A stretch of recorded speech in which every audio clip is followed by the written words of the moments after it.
विश्वको दिगो शान्तिको लागि, मानवताको समुचित सम्वर्धन एवं प्रवर्धनको लागि जति आवश्यकता गतिलो राजनीतिक व्यवस्थाको हुन्छ, जति सामाजिक र आर्थिक व्यवस्थाको सुदृढीकरणको हुन्छ, त्योभन्दा कैयौँ गुणा बढी आत्मिक र मानवीय चेतनाको विकासको हुन्छ भन्ने कुरा अब कुनै बहसको विषय हुन सक्दैन।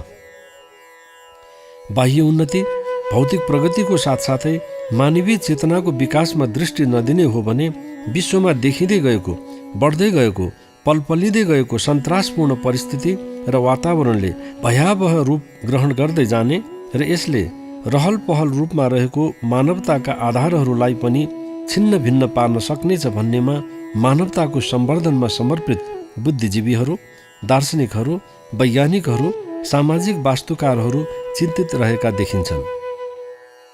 हुन पनि हो, आज जुन रूपले आफ्ना निहित स्वार्थका लागि मानिस अरूको अहित गर्न परे, प्राणै हर्न परे पनि नाना भाँतीका पाशविक प्रवृत्तिलाई चाहे विज्ञानको उपलब्धिको नाउँमा, चाहे धर्म र धर्मयुद्धको नाउँमा त्यसलाई चोख्याई अनेक किसिमका मानवताविहीन कार्यहरू विगतमा गरेको र आज पनि तिनैको पुनरुक्ति चोर बाटोबाट अनेक नीति र नियम वा मान्यतालाई समेटी कुनै न कुनै रूपबाट आत्मसात गरिरहेको देखिनाले मानवता एकदमै दिनहीन अवस्थामा पुगिरहेको तर्फ थोरै मानिसको मात्र ध्यान जान सकेको छ। मानवताको वर्चस्व र विकासका लागि समवेत स्वर सबै तर्फबाट उठ्नु पर्नेमा यो झिनो हुँदै गएको तथा परम्परा, प्रचलन र मान्यतालाई सर्वत्र प्रोत्साहन दिने परिस्थितिको जोगाडले मानवता भन्ने विषय अब कतै औपचारिकतामा मात्र सीमित भइसकेको त होइन भन्ने आशंका उठ्न लागिसकेको यथार्थतालाई आँखा चिम्लिन हुने बेला छैन। यदि यस्तै स्थिति र वातावरणलाई मानवीय विकास भन्ने सम्झन थाल्यो भने त्यो सबैका लागि कष्टकर हुनेछ। आउँदा दिनहरूमा पनि यदि बुद्धि र विवेक नपुर्याउने हो भने मानवताको परिभाषामा नै विचलन आउनेछ, जसले भावी कालखण्ड अत्यन्त दुष्कर र भयावह बन्दै जाने कुराको सङ्केत अनेक जल्दाबल्दा घटना र परिदृश्यहरूले देखाइरहेका छन्। परम्परा, प्रचलन र मान्यता जस्तो सुकै हुन्, तिनलाई नै प्रमुखता दिनाले तथा त्यसले मात्र जताततै जोड तोडले निरन्तरता पाउनाले मानवताको ह्रास हुँदै गएको त होइन? के कहिले हामीले त्यसतर्फ सोचेका छौँ? मान्यता अनेक हुन सक्छन्, कुनै राम्रा, कुनै नराम्रा, अथवा भनौँ कुनै काम लाग्ने, कुनै कामै नलाग्ने। तिनै मान्यताहरूलाई परम्परा, संस्कार र संस्कृति नामले सम्बोधन गर्ने पनि चलन छ। कतिपय विकृतिहरू संस्कृतिभित्र नजानिदो तरिकाले लुकेर मानवतालाई खिल्ली उडाइरहेको पनि हुन्छ।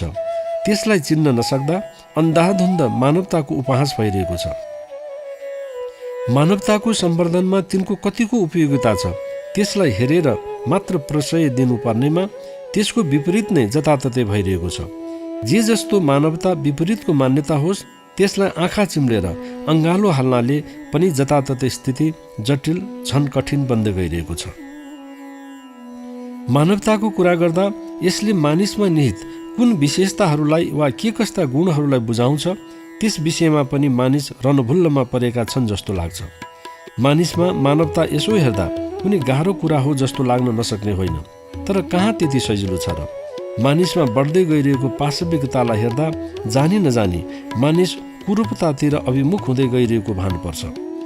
हरेक मानिसमा मानवता उसको नैसर्गिक गुण हुनुपर्ने हो तापनि आआफ्नो कुल, घर, समाजले सिर्जना गरेको संस्कार, परम्परा र अनेकन मान्यताहरूका कारण मानिसको प्राकृतिक गुण स्वरूपको मानवता ओझेलमा पर्दै गइरहेको नै ज्यादातर देखिँदै जानु कम दुःख लाग्दो छैन। कति मानिसहरू मानिसको स्वधर्म के हुन सक्छ भन्ने विषयमा नै अल्मलिएको पाइन्छ। कुल, घर, परम्पराको नाउँमा जे जस्तो संस्कार संस्कृति छन् त्यसैलाई नै स्वधर्मले समेटेको छ भन्न पनि पछि पर्दैन। वास्तवमा भन्ने हो भने स्वधर्म भनेको अरू केही नभई मानवता हो। मानवता भनेको के हुन सक्छ त्यसलाई बुझ्न नै भुल गर्न थाल्यो भने चाहिँ ठुलो गल्ती हुन जान्छ। मानवताले बुद्धि, विवेक र हृदयलाई साक्षी राखी गरिने यावत मानवीय गुणहरू दया, माया, करुणा, अहिंसा, अनुशासन, न्याय, सद्भाव, मैत्री, आत्मीयता, समानता, समरसता लगायतका मानिसमा अपेक्षा गरिने तमाम सद्गुणहरूलाई बुझाउँछ। आफूलाई साक्षी राखेर मानिस लगायत सम्पूर्ण जीव जगतप्रति मन, वचन र कर्मद्वारा गरिने व्यवहारबाट नै मानवताको परख गर्न सकिन्छ। यसमा कतै चुकेका त छैनौँ, त्यसैबाट तत्काल जाँच्न सकिन्छ मानवतालाई आफूमा। आधुनिकताको नाउँमा या विकासको नाउँमा जति जति नयाँ नयाँ आविष्कार र भौतिकताको विकास हुँदैछ, त्यति त्यति मानवता धराशायी बन्ने जाने क्रम बढ्दो छ। यो चाहिँ अत्यास र उदेक लाग्छ। आधुनिक मानव मस्तिष्क अस्पष्ट अलौकिक भयहरू एवं कहिल्यै नटुङ्गिने अनन्त आकाङ्क्षाहरूको बीचको सङ्घारमा सङ्घर्षरत छ। भविष्यको रूप कस्तो हुँदै जाने हो भन्ने चिन्ताले मानिसहरू नराम्ररी सताइएका छन्। जति पनि साधन र स्रोतहरू उपलब्ध छन्, प्रकृतिको वरदानको रूपमा या परिश्रम र मेहनतको फलस्वरूप, तीमध्ये कुनै प्रति पनि निष्ठा नभएकै कारण मानिस असन्तुष्ट छ र राग, द्वेष, कटुतालाई सृजना गराउने कार्यहरूमा तछाड मछाड गरी लागिरहेको जस्तो प्रतिक्षणको व्यवहारले देखाइरहेको छ। यद्यपि मानिसमा ज्ञान बढ्दै गइरहेको छ, जानकारीहरू वृद्धि हुँदै गइरहेका छन्, परन्तु विवेक र सद्गुणहरू जसले मानिसको साँचो स्वरूपलाई देखाउन सक्ने हो, त्यसमा जति प्रगति देखिनु पर्ने हो देखिन सकेको छैन। त्यसकै अभावमा विश्वमा आज मानिसदेखि मानिस डराउनु पर्ने, एउटा धर्मदेखि अर्को धर्म डराउनु पर्ने, एउटा राष्ट्रदेखि अर्को राष्ट्र त्रसित हुनुपर्ने अवस्थाको सूत्रपात हुँदा पनि तैचुप मैचुपको स्थिति उत्ताओ लिँदैछ।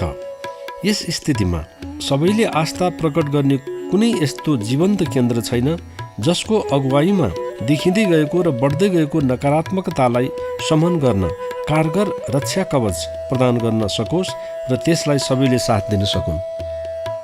विगतलाई कोट्याउँदा विवेक एवं सद्गुणहरूको निरन्तरताको लागि केही अपवादलाई छोडेर धर्मले अनुशासनको काम गरिरहेको थियो।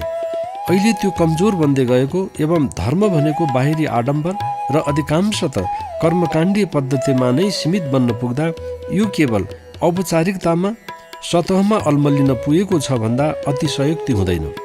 गरिबी, अशिक्षा एवं दरिद्रताको फाइदा लिएर विचारमा रूपान्तरण होइन, अशान्तिबाट शान्तिमा परिवर्तन होइन, दुःखबाट सुखमा पुर्याउने होइन, अँध्यारोबाट उज्यालोमा पुर्याउने होइन कि धर्मान्तरणद्वारा धर्मको प्राप्ति हुन्छ भन्ने मनोदशामा विश्वका ठुला मानिने धर्महरू एक महादेशबाट अर्को महादेश, एक राष्ट्रबाट अर्को राष्ट्रमा छलाङ मारिरहेको अवस्थाले विचलन ल्याइरहेको र यही मनस्थितिले कतिपय हदसम्म राजनीति समेत परिचालित हुँदा विश्वको नक्सामा फेरबदल ल्याएको इतिहासलाई बिर्सिहाल्नु हुने अवस्था छैन।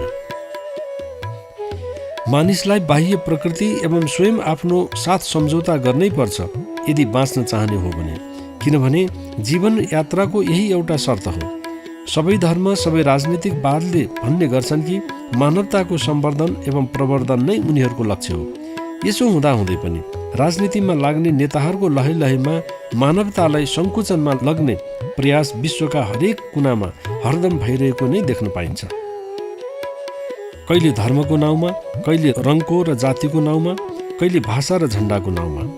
तथापि मानवतालाई नजोगाई विश्वको कल्याण सम्भवै छैन। आजको आवश्यकता के रहेको देखिन्छ भने मानवतालाई साँचो रूपमा बुझेर उदारतापूर्वक आफ्नो मन, मस्तिष्क र हृदयलाई तयारी गर्दै अनेकौं विभाजन, तिक्तता र कटुताको बीचबाट पनि एक नवीन एकताको लागि हर सम्भव प्रयत्न गर्दै आआफ्नो दृष्टिकोणमा उदारता, शालीनता, भद्रता, सौम्यता जस्ता मानवीय गुणहरू के गरेर ल्याउन सकिन्छ भन्नेतर्फ उन्मुख हुन सकेमा नै जीवनको हरेक पक्षमा विजय सम्भव छ। अन्यथा सबैले बिट मारेर गएको पत्तै नहुन सक्छ। पद, प्रतिष्ठा, धन सम्पत्तिको उन्मादको आत्मरथी धेरै समय टिक्दैन, यो ध्रुव सत्य कुरा हो। यसैले समयमै सत्यको खोजीको भोग जगाएर जहाँ रहे पनि, जहाँ बसे पनि मानवताको लागि जीवन न्यौछावर गर्ने मार्गको अवलम्बन नै सर्वोत्कृष्टताको कसी हुन सक्छ भन्नेमा दुई मत नहोला।